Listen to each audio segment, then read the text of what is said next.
Boom. This meeting is being recorded, so that means it's official now. Now I have to make sure I don't swear.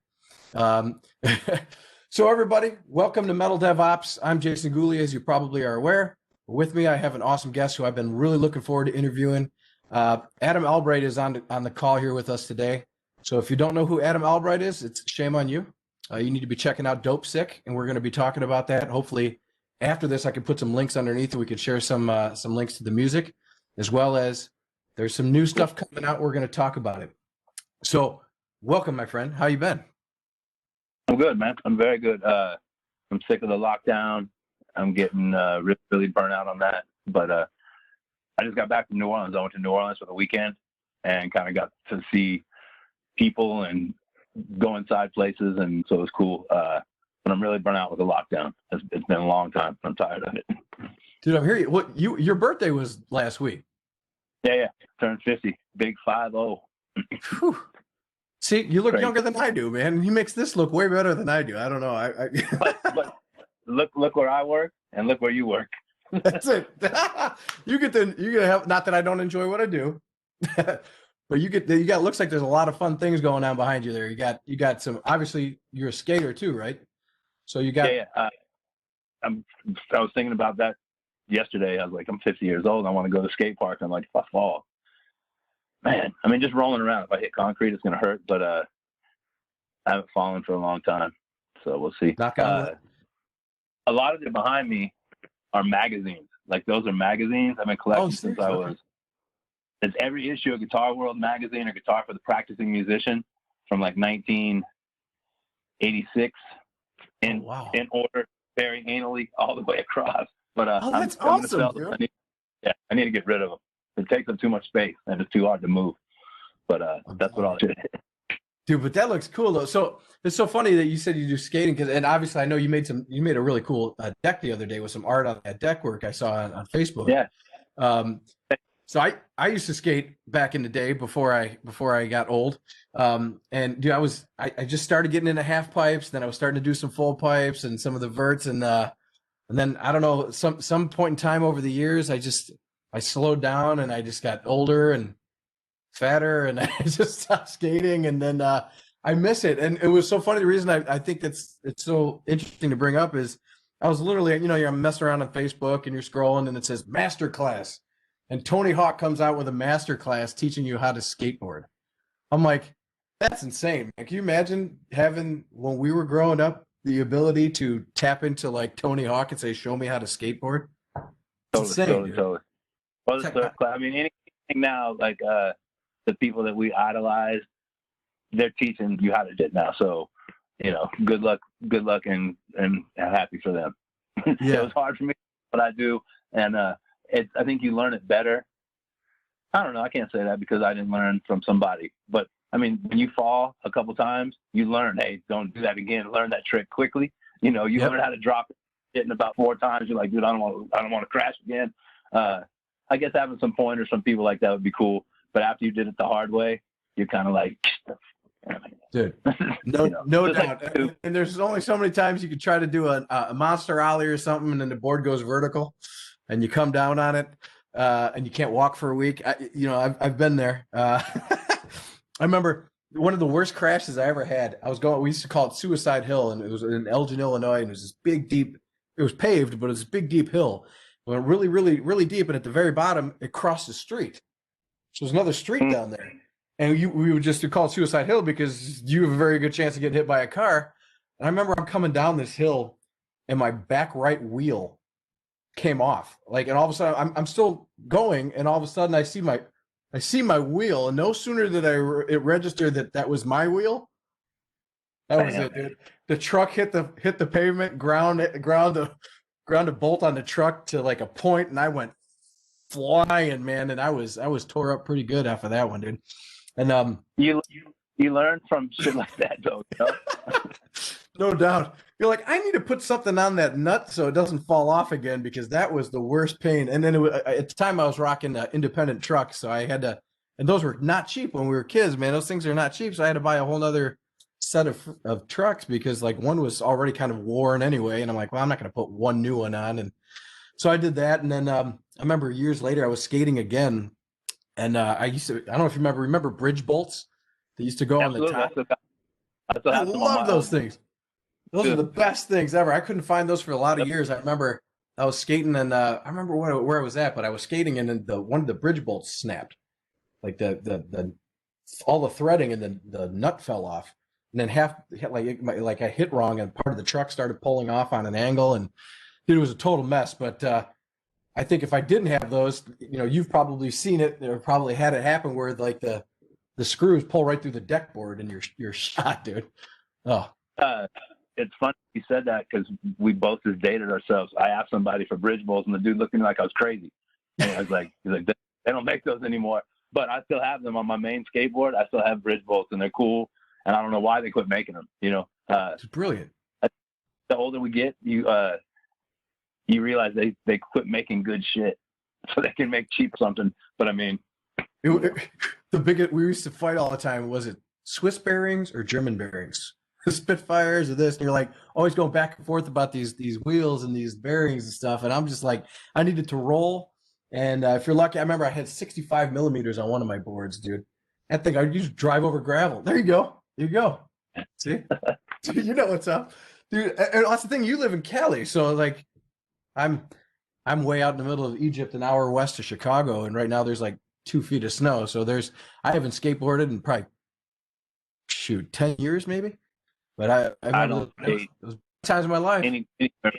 Anywhere I used to, when I was in San Francisco, I used to skate for transportation. Like when I was in Skinlab, I skated everywhere I went, except for a show. I'd borrow my mom's car to go to a show or get a ride with Paul, the drummer. But I skated everywhere and had a bus pass.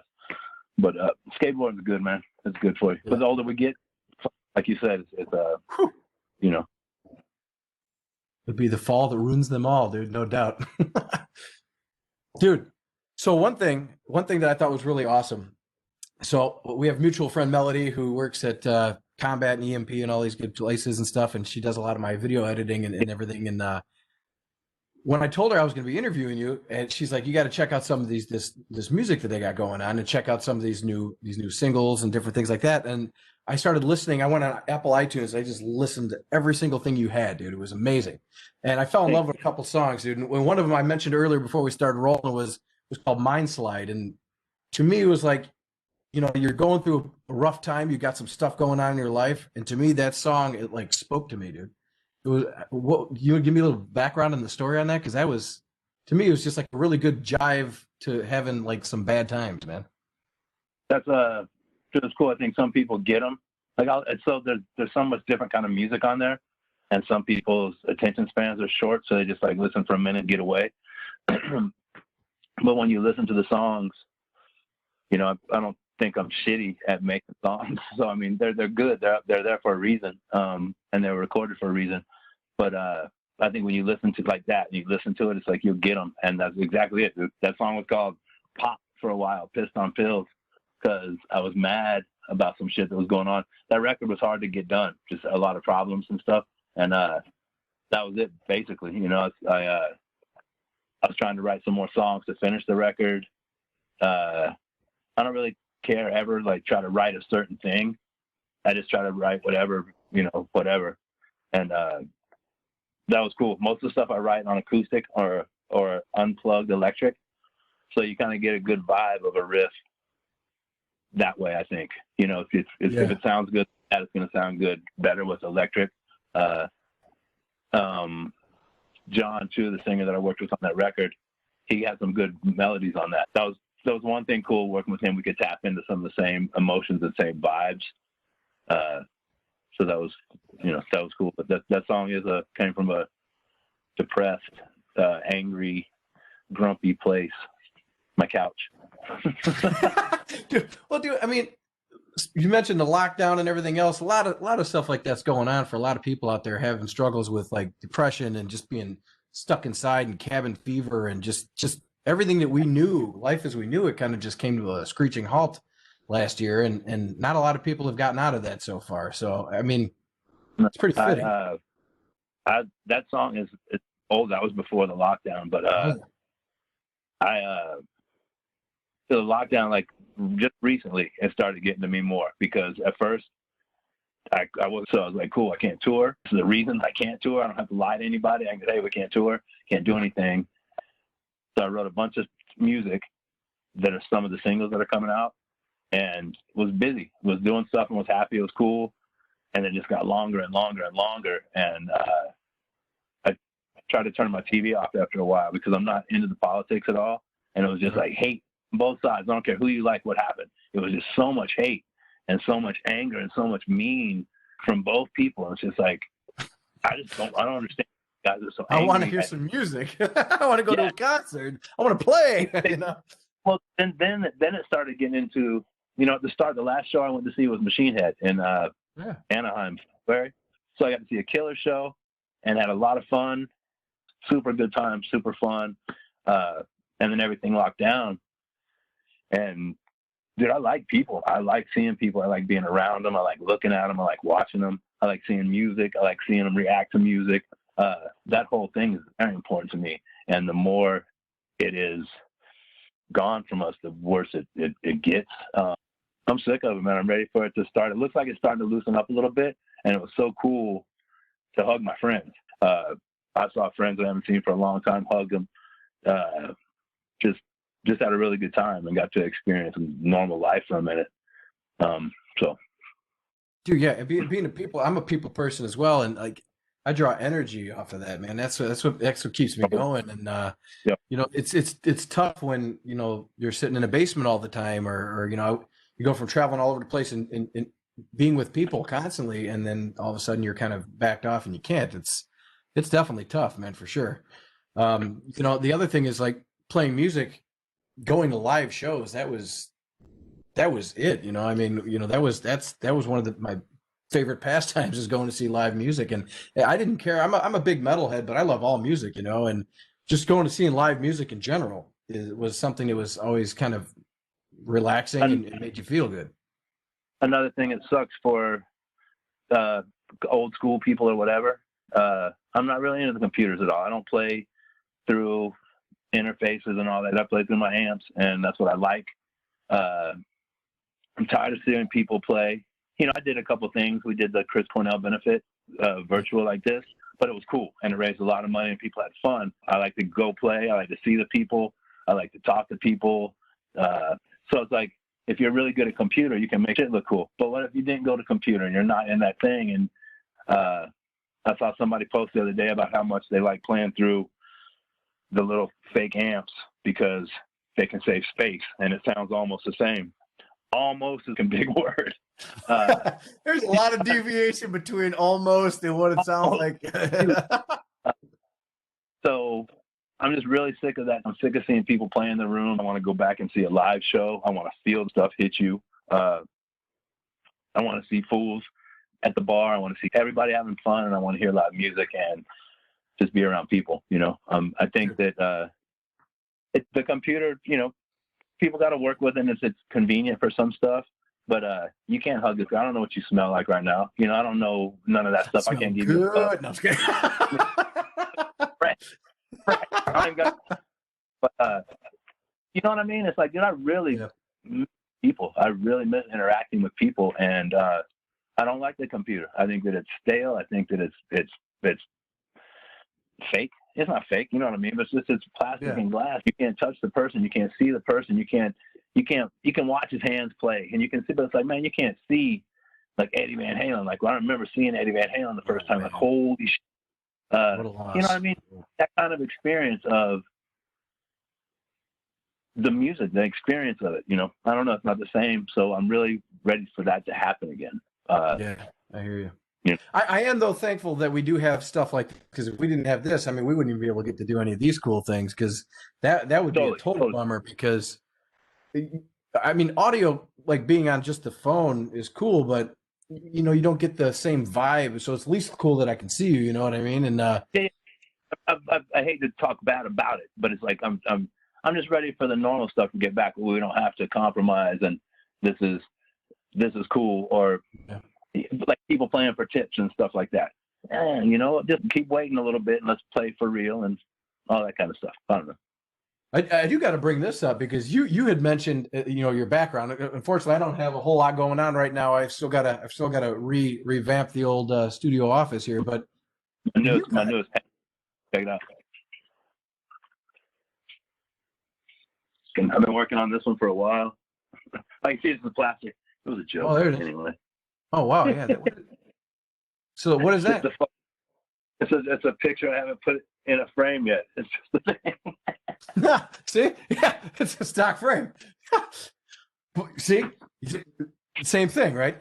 But you have we were joking before the call. I think there's like 22 plus guitars back there, man. I'm like, that's a serious collection you got going on, and of course, your homie Darth Vader over there. I have to call out Darth and bring in my homeboy Mando because my daughter's 6 years old and we built this Lego kit together. I got the Mando and she got the Baby Yoda, or dare I say Grogu, and she bought me this mug for Father's Day. I thought that was just super cool, and so I've been holding on to it, and it's time to start putting out some more of the Star Wars geekdom stuff that I have because I love it, man. That's cool.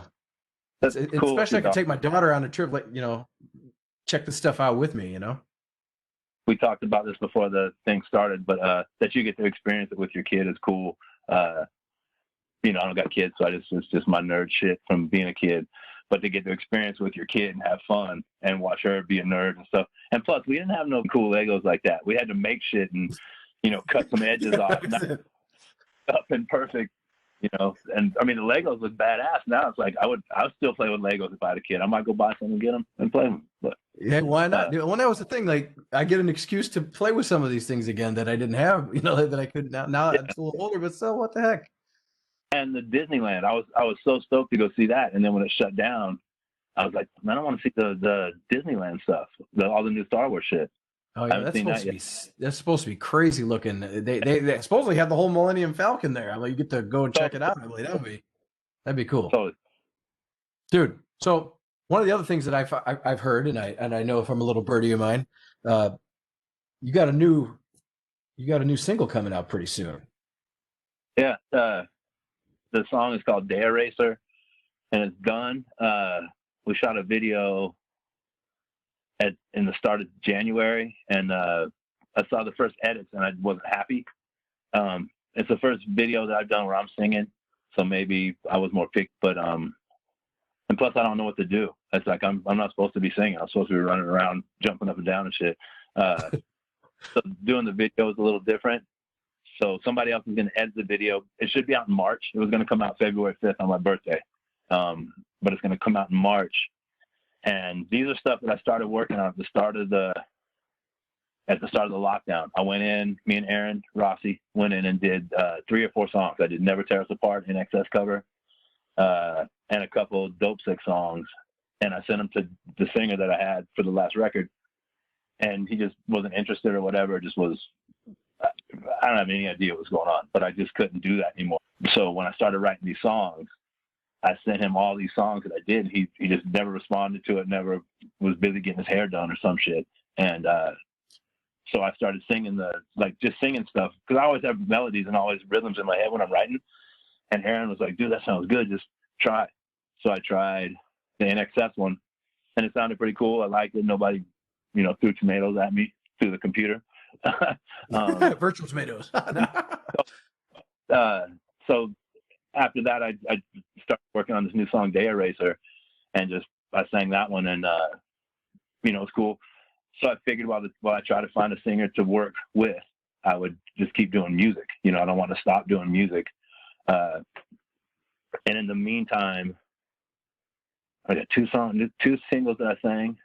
And plus, I did a song with HR, right at the start of the lockdown. I did a song with HR from Bad Brains, which was really cool. Is that Summertime? Yeah, really cool for me. And we shot a video. We did a video for that, and it was all kind of with the lockdown stuff. And HR didn't want to put the video out because he didn't want to have anything negative associated, because he just totally with the PMA and totally good vibes. There was nothing bad, but it just showed all the violence that was going on. And I thought it was cool because March saw it, actually. I showed her. She's one of the only people that have seen it. But it was just cool because the contrast of happy summertime, and it was like there was no summertime for us. It was just locked down. fireworks and riots and bullshit, you know. So the video was super cool, but he didn't want to put it out. So that song kind of just, you know, but the Day Eraser, I'm really happy with. I'm excited about it. You know, it's going to come out in March. The video should come out in March. The song will come out in March, and then we'll see if stuff opens again and see what's going on. But in the meantime, since I've been doing this, I've been singing more and trying to write more to me. So that's the other thing is I don't think a lot of people know that you are like the driving creative force for the whole thing. I mean, you do it all. I mean, do you want to get a little background on that and what? Because you. Sure. So I think some people do, and I tried to hide it. I tried to make it always Dopesick as a band. It's always we're functioning band, and it's like Dopesick's really not 4 guys. It's me. You know, there's been a revolving door around it because I don't want to stop, and I don't want to, play in another band. You know, I did that. I did Sebastian Bach for a minute, and that was cool. But it's like I want to do Dopesick. I like doing it. I've been doing it for a long time, and I've had different singers, different drummers, different bass players, and I'm the only one that stays. So, which is kind of unique, though, which is because it gives it a new, fresh flavor every single time, which is kind of neat. Well, it's instead of starting a new band and changing the name and getting 3 new guys, you know, when I write with the singer, that's the main important thing for me is finding a singer that I can work with and write with, and that's hard. So it's like, you know, I keep trying, and my music is different. My music styles change, or they don't change, but it's like I don't play metal all the time. You know, I play reggae stuff, I play funky stuff, I play different stuff. So having a singer to do all that is kind of hard. You know, maybe they don't like all the shit. I don't know. But Dave, my manager, asked me, he's like, dude, why don't you just sing? Why don't you try and front it? He's like, I don't want to. You know, I'm not comfortable with it. I'm scared of it. I want to just play guitar. I want to have fun and play guitar. But if that will enable me to tour and not have to wait for somebody else to, that's what happened on that last record, man. Anytime I'd book something, I have to cancel it because of the singer. And I was like, man, that's like the meanest thing you can do to me. And just, I don't understand. I just don't get it, you know? And, you know, I'll drive from here to Wisconsin to play 3 shows. Most of the time I'll do it because I'm going to have fun. I'm going to sell records. I'm going to meet people. I'm going to play. That's what I like to do. I don't care if we got to drive in a van in the snow. So those excuses, I don't want to drive 6 hours. I don't want to drive 4 hours. I don't want to drive when it's cold. I don't want to drive when it's hot. I don't get that. So if I sing, nobody can stop me from playing a show if I want. So that's kind of right now what I'm doing. I want to find a singer, but right now I'm not going to stop making music because I'm waiting on somebody else to help me. It might change what I do a little bit because I can't sing some of the stuff. You know, I can't scream and holler, you know. But when I was on vacation, the song was supposed to come out, and I was going to hang out. The video was going to come out and everything. I was going to be in New Orleans. That didn't happen. But while I was there, I thought, and I've never tried to get a guitar player for Dopesick. It's always been me. But I might try and get a guitar player if I can't find a singer and, you know, play guitar so I can sing more and have the freedom to not have to play everything and sing. But, you know, we'll see. But Dopesick has always been me. You know, I found some really cool people to work with sometimes. Like Aaron Rossi, I like working with him. He's easy to work with most of the time. He's a really good drummer. He's a really good musician and really good drummer. So me and him sometimes butt heads, but it's for the good. And he's done most of the good stuff with me. Release Me, Ride the Night. Ride the Night's an amazing song too. Release Me was really good. Just a lot of the stuff he's done. He worked on some of the last record with me too. Not all of it, but a lot of the last record. Aaron played drums on. So I like working with him, and you know, yeah. Dude, I love it, man. There was another one that because wasn't Release Me had was a Christian Machida from El Nino, right? Yep. Like I remember a buddy of mine was telling me, he's like, dude, because I've heard El Nino, and I've you know, you heard him on the radio, you did different things like that, and I'm like, but I never really listened to him. He's like, you got to listen to this band because it's just like a different style. So I started picking up some of that, and then when I started listening to your stuff and I heard that, I'm like, I recognize that. They're like that sounds very familiar to me. And then so it kind of fit together when I was listening to it. And that's what I think I really like about the music is that each track is different. It's like a different style. And then you get to the different records or the different EPs, and it's just like everything's totally different and unique. So it's like an experience versus you really don't know what you're going to get, which is kind of neat, from that aspect of it. Thank you. That's cool. I didn't do it intentionally, but I mean, the records that I liked when I was growing up, they didn't sound all the same. There was different songs. Like if you listen to Led Zeppelin, I mean, there's country, there's rock, there's heavy. Same with Black Sabbath, same with not AC/DC, but most of the shit that I grew up on was diverse. The Police, I love the Police, and I think that's where I got my reggae from. I didn't get it from Bob Marley or none of that. I got it from the Police, I'm pretty sure. Men at Work, there's like it was cool songs that I liked, but it's like, oh, that guitar came from there. But even Sting, like Sting himself, it's the Police, Sting. I mean, all that you can hear the vibe. Like Ride the Night. When I listened to that, when I first heard that song, I'm like, that's like so catchy. You know what I mean? But it's like happy catchy, like a nice. It was like a really cool groove that you could just listen to it, and you're just like, everything's gonna be cool, man. We're just gonna ride tonight. We're gonna go out and have a good time. We're gonna chill out. And I thought that was and the video was fun too. I mean, you was watching the video and playing the guitar behind your head, and you're like, well, I don't need this anymore. And I'm like, where? Like guitar. He's like, but he's got 21 more behind him, so it's okay. No, that guitar that got broken in the video was very cheap guitar. Okay. I was like, wait. And Release Me, that was a Les Paul, but that one that got broken, Ride the Night, I think that was a LTD, a cheap one. That was in Elvison's coffee shop for a little while. Oh yeah. Up in Jackson, yeah. When we were talking about Ride the Night, Steve, I was hanging out with Steve Escobar the other night. I mean, he's going to do a song, one of the new songs. He's going to do vocals on from Skinlab. And we're hanging out at the Rainbow, just having dinner right before they locked everything back down. And we were talking about music and stuff. He said he liked that song. And I told him, I was like, dude, me and Paul were playing that way back one time in Skinlab shit when you came in. And you just shook your head at me. And he's like, "That's not Skinlab." No, I was like, well, you could have said that then. Just to shake your head at me. But it was cool. It was cool for him to say that. But that kind of goes with what we were talking about. When I was in Skinlab, I wrote a lot of pieces, parts in that band. A couple songs were mine and then pieces, parts of others. But I couldn't play Ride the Night in Skinlab. You know what I mean? So I guess you could just play with whatever and be happy playing. But I want to play what I want to play, and it's stupid sometimes because I'm not, I don't make money and I'm not touring all the time. But I want to make music that I like and I'm happy with, and that's my style, Yeah. You got to be proud of what you put out too. And I mean, just like you said, the one video you were doing, you wanted to do some more editing with it and change a couple things before you got it out. And like that's your craft, that's your art, so you get to totally do that. I mean, nobody else should be making that decision but you. I have nobody to blame it on when it sucks, but there's only one neck to choke, and that's my own. Oh no. So there's one other thing I wanted to bring up, and that is, we met through a mutual friend. Like there's a woman named March Lowe who used to work at Cisco with me. She was on the WebEx team. Very awesome person. She was doing San Francisco Headbangers. I can't remember, was San Francisco Headbangers Corner, but she did her own show that was talking about San Francisco Headbangers and metal.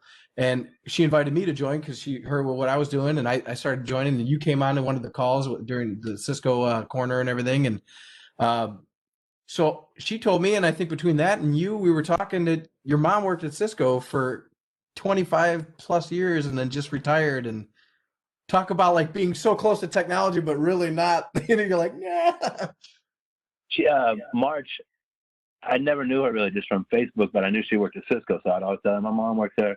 My mom worked at Cisco longer than all you guys. She worked there from when they were bought by Stratacom, was bought by Cisco, so she was acquired with the other company. But yeah, she worked there forever and finally retired. And she worked hard, man. That's not an easy job, She didn't have a college degree or none of that. So like all you guys had degrees and all that stuff, constantly changing.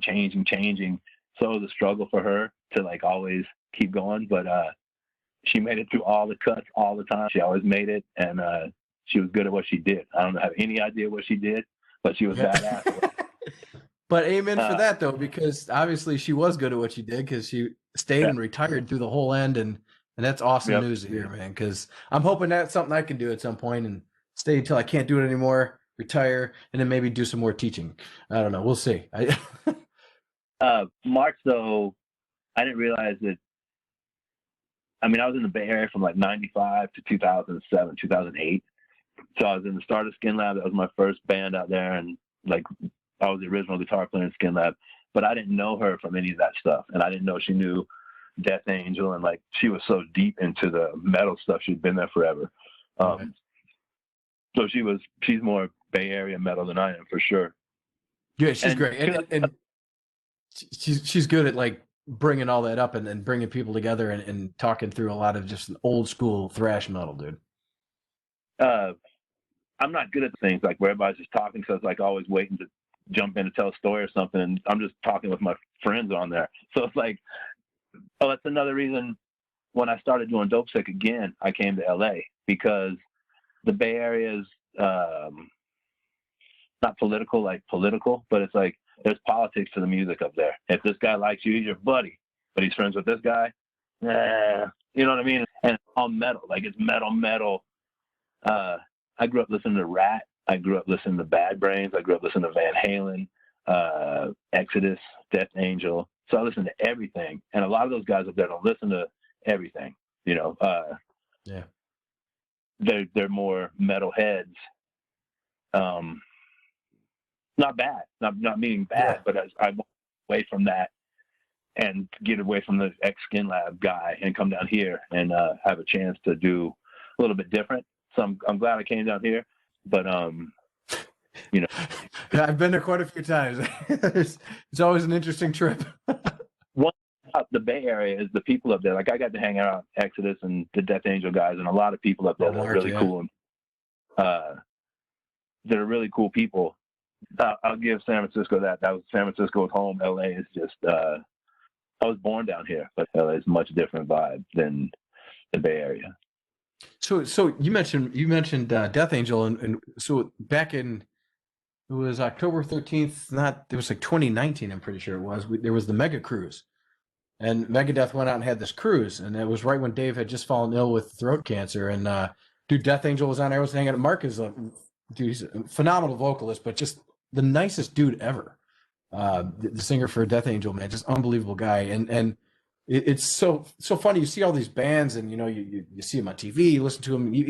We had David White on the March's show, and he's going to be coming on MetalDevOps here pretty soon. And I mean, Heathen and all these bands you've heard of your whole life, and you listen to these bands, but they're so down to earth and nice, you know. And it's like, I think that's the biggest thing that music is, and the fact that, you know, you even mentioned it, like going to LA versus San Francisco, wherever you're at, it's the whole diversity behind the whole thing. I mean, there's so much different types of music out there. And like I said, I mean, I'm a metal guy, sure, but I mean, I can also be listening to Lionel Richie, jump to John Denver, and be listening to rap music. So, I mean, it's, you know, Snoop Dogg or Snoop Lion, either way, you know, it's, you know, it's like, for me, it's all good. I just don't understand the difference. If there's music playing and it sounds cool, you know, I'm not going to turn, like you just said, John Denver. I don't own any John Denver records, but that song Rocky Mountain High is not the worst song. I wouldn't go kick it off the radio if it was on. You know what I mean? So I think just diversity of music is cool. I think that everybody should. I think the older people that had radios, what do they call that? What do they call it? External or extraterrestrial? Oh, terrestrial? Yeah. That was cool because you could hear Elton John, you could hear whatever, and it was just spin the dial, and you got to hear a lot of different stuff. So people that grew up on the radio have a much more larger palette of music or whatever. Yeah. I mean, Eagles to listening to Beach Boys and flipping back and forth into 40s, 50s, and 60s music. My parents and stuff used to listen to all the time. But dude, I love it all, man. And so for everybody out there, you got to check out Dopesick. It's Apple Music, I'm sure it's on everything, Spotify, everywhere. Check out these albums. The other thing you want to do is Day Eraser will be coming out. You said in March sometime. Check out that new single when it comes out. I'm hoping maybe I can check out that video you showed March at some point. I'd love to see that. But yeah, I mean, check it out. I mean, there's a slew of music out there. I mean, Adam's a friggin' amazing guitar player. Thank you. I wish I could do some of the stuff you do, like play the guitar and then be doing things when I have to kind of focus a little bit more. You must be done it for so long. It's like skateboarding, right? You can, I'm sure you can throw them and bash them against the wall as good as I do. yeah, that's true. I could throw it behind me and see if it hits a curb, dude. Like, ride tonight. We'll see what happens. But, dude, I want to thank you for coming with me, dude. Getting on the show. I'm sure we'll sync up again too. And if I ever make it out to LA, which happens quite frequently, but I don't know about in the next 12 months with everything going on. But I'd love to catch up, man, and get together and do stuff, because I think that you have something that's super unique, and not a lot of people could just be as creative. And I think that's one of the things that, especially during all the times and stuff we're going through now, being creative, enjoying what you do, and then it seems like you feed off of the energy of other people as much as you put it out too, which, I mean, I think that's a mark of a really awesome musician, somebody who takes in the feedback and then puts it back out there, dude. And I can't wait to see you sometime, man. We'll do some jamming. Thank you, man. Thanks for having me. Thanks for talking to me, and thanks for the nice words. Hey, no worries. I'm going to get some links for everybody out there for all the different singles and everything that's coming out, and we're going to put it below here, and we will catch you all next time.